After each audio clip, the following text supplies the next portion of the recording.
Hello everybody, welcome to Kaguya-sama Love is War episode 3, season 2 episode 3, to be exact. What's that overall? 15? 15 overall, season 2 episode 3. This episode, really enjoyed this episode. The first part had me proper chuckling. I was proper, and then all of a sudden it was like, oh, bring the mood down in a good way. Like, hey, you're going to have a little bit of feels, you know? And then for a split second I was like, oh my god, they're going to do the thing, and I'll get to that when I get to it. But yeah, it was a solid episode. They're all solid episodes. It feels like redundant to say. This season there hasn't been a bad one, and I can't think of a bad one from last season either. So hey, but no, starting next episode looks like we're gonna get introduced to at least one of the new characters, probably the rest of them as well. That's what I would hazard to guess. But anyway, let's just jump into this episode though, see how it all goes down and everything. Let's do this. So the episode opens up, we learn that there's a full moon scheduled tonight, and Miyuki, he likes the moon and the stars and the sky and all those other things, space, good stuff. So he wants to have a big old viewing party. To be fair, when we got to the moon later on, moon was big, is all I'm going to say. Moon was big, that was a good view, is all I'm going to say on that. And then out of nowhere, Ishigami just casually says like, yeah, the student council is disbanding soon. And for a second I was like, what? Hold up, how does that make sense? Turns out it's just because it's the end of the year, which honestly I thought they'd done something wrong. I'd missed something, and I was like, what? Why are they disbanding? It's because they got to the end of the year, which makes more sense. But my immediate brain was like, what did they do wrong and why are they in trouble? But no, it's fine. So yeah, Kaguya, being the little I don't know what to call her, a minx. She's scheming essentially because of the moon and everything. She's like, the atmosphere is going to be great. I'm gonna trick Miyuki into making a move, because it's like, hey, this is where I should make a move, but it's like, nah, I gotta trick the other person to make a move. That's kind of the whole point of the show. Not sure if you're aware of that, but she very easily gets rid of Ishigami and Chika. They just go to get more food or hot buns. Forget what they were getting, to be honest. It's not too important, but the point of it is they're gone. Kaguya and Miyuki are left on the roof. She's going to do the whole, oh, I'm chilly thing. Please, can I have your jacket? But, you know, you don't ask, you just imply it. But it doesn't play out exactly right, because she's about to do it, and before she can even say the word cold, his jacket's already on her. He made the move without having to be, what's the word, forced? Not forced, but, you know, hinted. He just did it because he's a nice guy. Well, not exactly. Then they have some tea, and it's an indirect kissu, but Miyuki just, he's non-fussed. I guess because he's an adult. I don't know what to say on that one. But no, it turns out the real reason is, so Kaguya is getting more and more flustered. Probably should have mentioned that. And it's the greatest thing. Flustered Kaguya is like the greatest invention humanity's ever had. Like, look at it, listen to the voice. Shout out to the voice actress. She's really good at doing flustered Kaguya. She's good at doing Kaguya in general. But flustered Kaguya is very funny and a very good thing. So Miyuki, being a space case, I guess, he's completely distracted by the moon and everything. So he's not really thinking or paying much attention to Kaguya, and this means war for Kaguya. Kaguya versus the moon. That's the real love is war. She's like, well, you're gonna pay attention to me, essentially. So then she's like, all right, I'm gonna talk about the stars, pretend to be interested. So, you know, it'll work. But so yeah, Miyuki immediately, again, throwing her plans off completely, pulls her close. Is like, look, let's get really close together and have a look. Because obviously he's not thinking, and then they lay down and stuff. And this whole time, Kaguya's got that face on. I can't do a good impression, obviously. But yeah, then they talk about the Princess Kaguya story, and I was like, the name's going to come into play, isn't it? And it sort of did. Basically, then Miyuki puts a positive spin on the Kaguya story, and basically says, hey, here's what I would do. But the whole time he's saying, I would go do this to Kaguya. Which, of course, her name, so she's obviously getting, you know, visions, we'll call them visions, in her head of him saying these things, and her name's Kaguya, and she freaks out a little bit. Freaks out a little bit is an understatement. She proper overheats and explodes, metaphorically, And then she's like, how could you say all this with a straight face? It's so embarrassing, you know? She's confused as to why he's less of a tsundere, basically. She's like, this is not your character type, what are you doing? And then later on, I guess the next day it would be, we see Miyuki just, now the moon's gone and everything, he's back to regular Miyuki, he reflects on what he's done and he's like, oh my god, that was the most embarrassing thing I've ever done. And this first part, legit, I was in stitches. This was really funny. This was really funny. Just the way Miyuki was reacting, or not reacting, I guess, to everything. And the way Kaguya was, I mean, her plans just fell into disarray and she just didn't know what to do. It's a similar thing to the old when his head fell on her shoulder thing, where it's like, what's the old saying? You have a plan until you get punched in the face. It's like she has a plan until Miyuki does anything vaguely that could be construed as romantic, and it's like, plans out the window. Let's freeze up like she does and do the blah blah blah blah blah blah blah blah. Also, she runs out and runs past Chika and Ishigami, and it was just like, all right, there's Chika and Ishigami. They showed up. Good job. They bought some hot dogs or something. Forget what it actually was. Don't think it was hot dogs, to be honest. But I think that's the real it's not a mystery. I've just forgotten. What food was it? Hot dogs. We'll say hot dogs. Now let's bring the mood down with some reminiscing, some goddamn memories, man. Yeah, they brought it down real quick, so in a good way, of course. It was like, so the council was cleaning out the room because it's their last day as the student council, so they're cleaning out the room and everything. They go through the memories. It's great. There's the cat ears, there's the movie tickets, there's loads of stuff. Ishigami realizes, you know what, I actually haven't been here for much. I missed a lot of this. What episode did he show up in? I can't even remember. Feels like it was early on, but I've got the feeling it actually might have been quite late, like relatively late. But I can't actually remember. But he fit in like immediately. Maybe that's why it feels like he was there forever. But yeah, Ishigami, he remembers the fan because something about Chika's boobies, and then he gets beaten with the fan and everything. And Miyuki's like, "Good, we've all grown and everything." It's like, why does this feel really sad?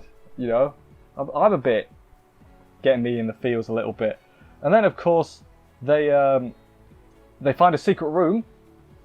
Don't really know what to mention about the secret room. I thought the cake was going to be in there, but then I remembered obviously they've already eaten the cake. The secret room, they mentioned a few things about it. I'm not too sure what it is, to be completely honest. I feel like I've forgotten something pretty important that leads to that secret room. But whatever, that's on me as far as I'm concerned. Then they leave the room and everything, they're walking away. Chika cries, which of course then it causes Kaguya to start crying, and Miyuki is just like, that'll do. No, he does, he's like, they bow to the student council room. It's very like, you know? In a good way. I don't really know. That was the end of they don't even do the typical like winner thing. The narrator is like, and thus the student council, they've gone on their way. They've come to a close. There's going to be a new student council next year, and they're not going to be as good, probably. Well, no, that's not. At this point, I was like, what are they going to do now? Because they can't. Because the student council room played such a crucial part. At this point in the episode, obviously, we'll get to the last part in a minute. But at this point, I was like, man, how are they going to continue it, you know? Because then it's just not how they're going to continue it. Because obviously, we're at episode 3, right? There's more. Like, how are we going to do it? Are they going to end up in the same class? Minus Ishigami, of course. But yeah, I was just wondering how they were going to do it. But I mean, then we found out, and I'm not against it. It feels very apropos, I guess is a good word. But let's get to that right now. They all celebrate in a restaurant, which, you know, that's the type of thing. Have they actually done that? The 4 of them met up at like just for a restaurant or something? Like usually it's like some collection of them. I don't think it's ever been the 4 of them. I can't remember. Season 1 it wasn't that long ago, but relatively, it's quite a long time ago. Miyuki is getting a letter of recommendation because he was the council president and everything. They go through the benefits and all that good stuff. And then Ishigami talks about basically how he'd never get elected because just him being in the room like makes girls cry, which I was like, poor Ishigami. One day you will find someone that loves you the way that everybody else does, because Ishigami's the best, obviously. But yeah, no, then slight no, you know what? I've just checked my notes. There is one more thing. There's also a joke. Chica as president. Haha. That was a funny joke. Could you imagine that? That would be a... Boy, that would be a completely different show. That's all I'm going to say on that. But no, then Kaguya makes a bit of a shocking realization that, hey, she can't call, you know, she can't call Miyuki Kaicho or president anymore. Oh no, what am I going to call him? Just Shirogane? Just, you know, what? But she's like, I can't be calling him his first name because, you know, that would make me a hussy or whatever. And then Chika calls him Miyuki like 3 or 4 times in a row. And it's every time she said it, it was just like a gasp of shock of horror from Kaguya. And it was like, okay, first of all, why are you calling him his first name, Chika? Why though? Like, I guess she's friends with the sister, so it'd be weird if because they both got the same last name. I found a reason right there, because I was gonna say, because she doesn't call Ishigami's Ishigami. No one calls him. What's his first name? Yu? I think his first name's Yu. I can't, as in YU. I can't actually remember. I don't think anyone's called him by his first name. So there's that. And then also Ishigami calls him a nickname. It's Mew. Feels like it should have been like Miyu, but that's a girl's name. So maybe that's why they went for just Mew, like a cat, or the Pokemon, or the Greek letter, whichever your favorite is. But then she's like, yeah, I can do nicknames. Nicknames are fine. I can call him that. But she backs out immediately, and it's like, nope, can't call him a nickname either. He's always going to be Kaicho. And then she's thinking, she's like, well, there's no advantage to Miyuki doing another year as president, or she's talking to Chika at this point, sorry.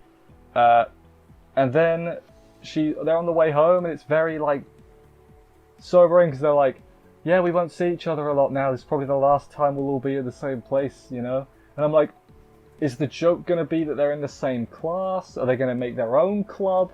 The I don't know what to call it, you know? I was like, there's got to be something coming, and obviously there was, but yeah, then Kaguya internally jokes that, hey, I'll become the president, and I'll get everybody else to, you know, I'll basically swap roles with Miyuki and get rid of Chika, which I felt was a bit harsh, but no, then she's like, no, I can't do it. The fact that she would get rid of Chika, even if she was joking, she's like, get rid of Chika, but I'd keep Ishigami. That's nice. One person tolerates Ishigami. That's nice enough. I like Ishigami. I think he's cool. But yeah, though after that, he walks home with he walks Kaguya home. Miyuki does, and there's the scene when they're on the bridge with the lights behind them, and she's like shuffling. I was like, for a brief moment, for the briefest of moments, I was thinking they're gonna do it. She's gonna tell him right now. But then. More logical part of me was like, we're on episode 3, dude, of season 2. We've got at least 9 episodes left this season. There's no way they're going to give it away now. But still, for the briefest of moments, I was like, oh my god, they're going to do it. But they didn't. Instead, well, they did something a bit similar. They go to, when he drops her off at her house, we'll say house, that's a nice, you know, that's maybe underputting it, but hey, whatever. She basically begs is the wrong word. She asks him, hey, keep being president, and he whips out a paper like he's drawing a card from his deck, and it's like, see, I already filled out the form. So I guess he was ready for it. Like, I think secretly he wanted to do it anyway, and he just sort of needed an excuse. But then Kaguya's like, you made me say it. That's what you did. You made me say it. You got one over on me. And she even knows it too. She's like, damn it, he got me. So yeah, and then, you know, the next day or whatever, he hands in the form and he's like, yeah, I'm just going to go for it again. I would assume he's got to get re-elected, but who's going to go against Miyuki? Who could it be? Maybe it's that brown-haired girl who was staring at the form, or the notice. Maybe. She's got like an armband on, so I would assume disciplinary committee, maybe? Like, that's just what my brain immediately goes to. That's what the armband reminds me of. Haven't read the manga, don't know if I'm right, don't know who she is. But she's in the opening, so there's that. I guess she looks uptight. She looks like one of them, you know, public indecency, you know, morals and that. She looks like one of them, just from design alone. And if that's anywhere near correct, bloody hell, I deserve a medal. But yeah, no, it was a good episode. Kind of mix of gut-busting humor in the first part, and then a bit more like, oh, you know, and some progression. Miyuki got one over on Kaguya. Kaguya sort of got more honest, although at the beginning Miyuki was more on, not maybe not more honest. He was just distracted by the moon. But hey, he was putting the moves on, as unintentional though it may be. So they're getting closer, I guess, slightly. That's basically what every episode is. It's like, hey, they're slightly closer. One day, God, when it happens, whenever that may be, it's going to be a pop out of your chair moment. And it's going to be the best. And I will be here, probably. And it'll be great. Anyway, thank you everybody for watching this review. I hope you enjoyed it. If you did, please consider subscribing and stuff for more reviews. That would help me out a lot. I don't think this has been delayed yet, so that's good. Unless it has, by the time this goes out, that would suck. But yeah, see you next week, hopefully. Stay safe, take care, and bye guys.